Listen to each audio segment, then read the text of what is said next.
In the last episode of Garage Noise, we repaired this nasty dent on this Ford F-150.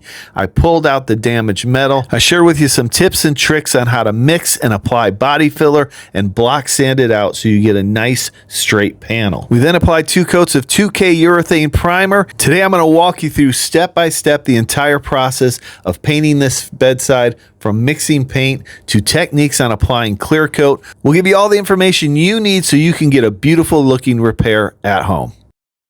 First thing we're going to do is run some guide coat over this, and then we'll start blocking it first with 320 to make sure we have everything straight and level. And then the second step is we're going to run over it with 600, block sand it out with 600. Daris has already prepped out the rest of this bedside for the blend and then the clear coat.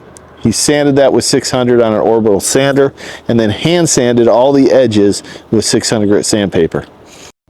This guide coat I'm applying just helps identify any low areas in our repair area. We got our 320 on our block. So we're going to block down to this body line right here.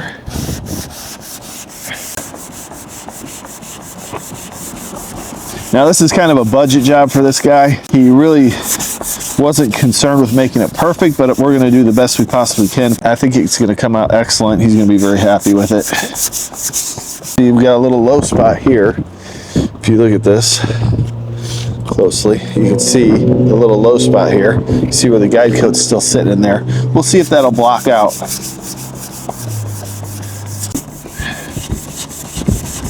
So we're blocking in an X pattern, seeing going different directions in an X. And I'm kind of blocking up to this contour right here. We're going to need the round block as well. On this contoured area here, this curve, we're going to use this soft block with 320. And we're not going to get crazy with it. We just want to make sure it all gets sanded good, the primer's sanded smooth. I will block it a little bit of an angle here. And then down here on this bottom section, we're going to switch to the hard side of this block. And we're going to block up to that body line.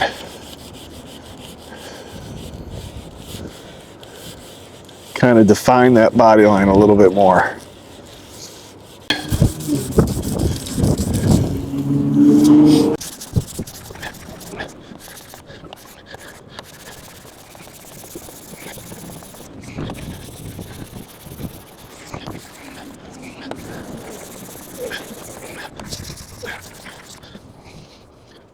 We got a round block here. We'll use this round block for these contours. This reverse contour right here.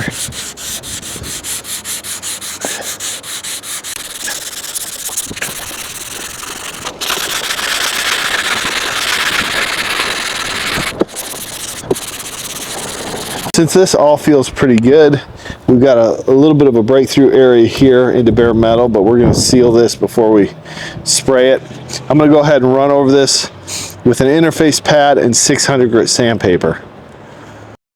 Just so you know, an interface pad is just a soft pad that's going to form to the contours of this panel. Just makes it easy to sand, and it's not going to cut into any of our primer or body filler. It's just sanding the surface.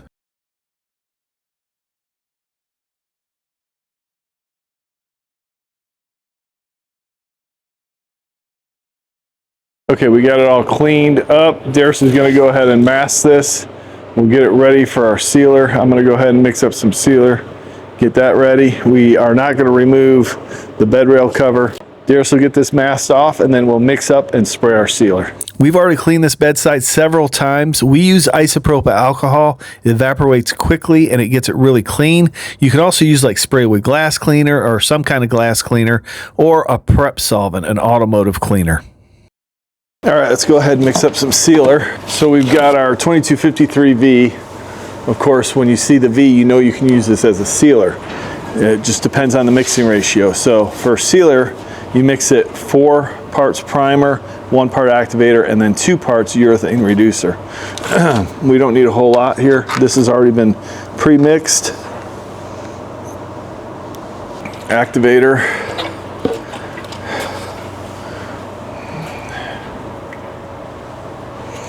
And then 2 parts of the reducer.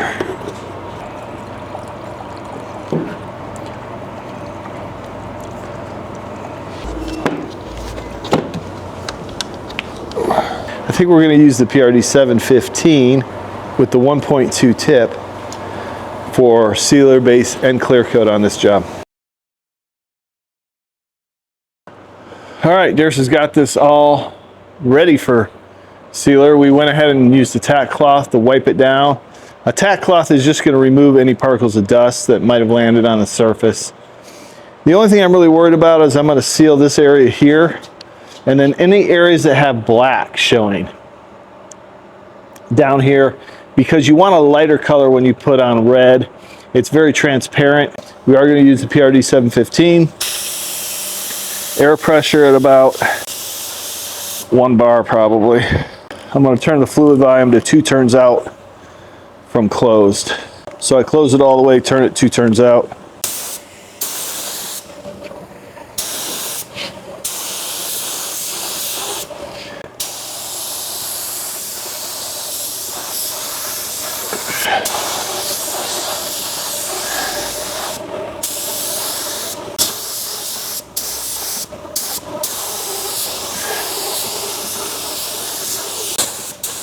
All right, that's all we need.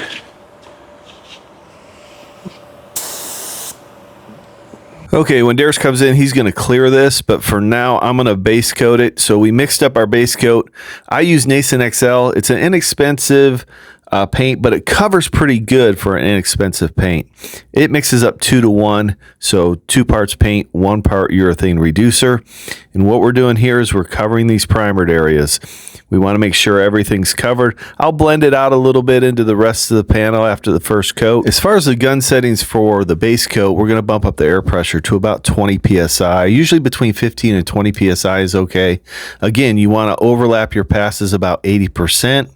You want to have a consistent distance and a consistent speed when you spray on your base. I typically don't like to put the first coat on really heavy because it could cause fish eyes. So I'll put a light coat on and then a second coat on right away. After the first coat, you want to let that paint flash off. See how it looks wet there? And now it looks a little dull. It's ready for the second coat. And typically you allow it to flash off 10 to 15 minutes. You want to let those chemicals evaporate and then you can go ahead and put on your second coat. You'll see here I'm blending the paint out into the rest of the panel now. So what you'll notice is that I'm flicking my wrist out when I do the blend, and that allows paint to land on those sanded surfaces away from the repair area, and that'll give us a good transition in our color. I mean, this color is really close and it is a solid color, so there's not really too much to blending a solid red. And with red, the main thing is to look it over really well for transparency. All right, let's look this thing over for areas of transparency. It actually looks pretty good.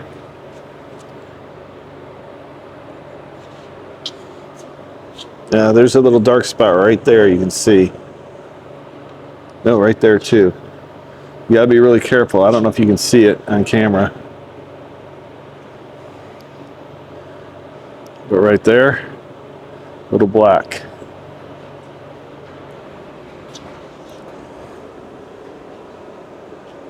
The rest of this looks pretty good. Blend looks good.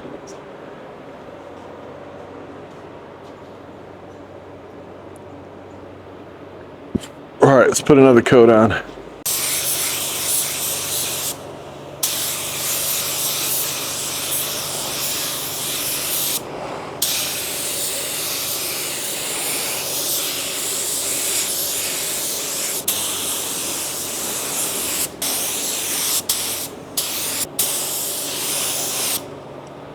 Since I already got the clear in this gun, we're going to open up this fluid volume all the way. So what I'll do is turn it upside down. I'll pull the trigger, open up the fluid volume all the way, and pull the trigger. And then when I tighten it down, I'll feel pressure on the trigger. Once I feel pressure, that gun is set at wide open. We're going to set the fan at wide open as well. And on the air pressure on this particular gun, we run it at about 25 psi. Usually the Porpoise guns, they run at a lower air pressure, so about 25 psi, and it really atomizes the clear well at that air pressure. And Daris is going to clear this. He needs to get more practice clearing, so he's going to go ahead and clear this bedside. I'm going to be behind the camera this time, so let's see how he does. It's all looking good now. Nice and uniform, nice and smooth. Bodywork looks great. Let's see what Daris can do. So I want to let you know right off the bat, spraying clear coat is not that difficult. Everybody's kind of worried about clear coat. Spraying clear coat, they're going to run it. They're going to have a lot of excessive orange peel, and those are all valid concerns. But Daris hasn't been painting that long. He's sprayed probably 2 or 3 jobs right now, and he's really got the hang of it. He's about 5 to 6 inches away. He's about 5 inches away. He's overlapping his passes nicely, about 80%. He's got a nice consistent speed. Now, there are a lot of variables to get the finish that you want. So there's variables like the temperature you're spraying in, the clear coat you're using, the type of gun you're using. All those things affect how that clear coat lays down. Understand the information I'm giving you here about spraying clear is a guide. It's going to get you a good starting off point to lay down a nice finish. Now you're going to have to tweak your gun settings and the way you spray for your temperature and how you like to spray. Daris is spraying kind of slow. He's moving at a slow pace. And typically beginners will move at a slow pace. That's nothing new. So I would take that into account if you're just starting to spray clear coat. I would also highly recommend that you practice just a little bit. Just spray a couple panels just to test it out so you can get a good feel for it before you do your project. But the other thing I want you to get a good grasp on is the atomization of the clear. So when you're spraying clear coat, you want fine droplets. You want fine droplets landing on that panel. That's what's going to give you a flatter finish. If you have large droplets, you're going to get into a lot of orange peel. So understand that your air pressure, your fluid volume, and your fan work together to atomize that clear coat. For example, if you narrow your fan pattern, you're going to get more air pressure. It's going to put more material out on the panel. It's going to affect your clear coat. If you were to adjust your air pressure down, now you're not getting enough air to atomize that clear coat. So a result of that is the clear coat's going to come out thicker. There's going to be more material. You're going to have larger droplets, and that could lead to your clear coat looking heavy with more orange peel. The opposite is true if you lower down your fluid volume so less material comes out. That could lead to dry spray. So it could lead to not enough material coming out of the gun and your clear coat looking dry. So when you're spraying, if you just watch a clear coat as it hits the panel and starts to flow out, if you notice it's a little bit dry, then turn down your air pressure a little bit or turn your fluid volume up a little bit. That will give you more material, give you a better flow. As I'm editing this video and watching Daris spray, I can see it flowed out pretty well. There's a little bit of texture in it, but some of the passes he made, like up at the top of this bedside, I noticed it was a little bit dry. He could have probably used a little bit less air pressure or been a little bit closer to the panel to get a little bit more material on it, help it to flow out a little bit. But, you know, nothing's going to ever be perfect. As I always say, clear coat is very forgiving, and you can easily wet sand and buff it afterward to get that perfect finish. And after about 10 minutes, we're ready for our second coat. Daris has got a new mask on. Show him your mask, Daris. Yeah, check it out. I'll leave links in the description if you want to check that out.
Second coat of clear is on, and that is really all we need. 2 coats of clear is going to be perfect. If we need to cut and buff it, we can wet sand any imperfections out.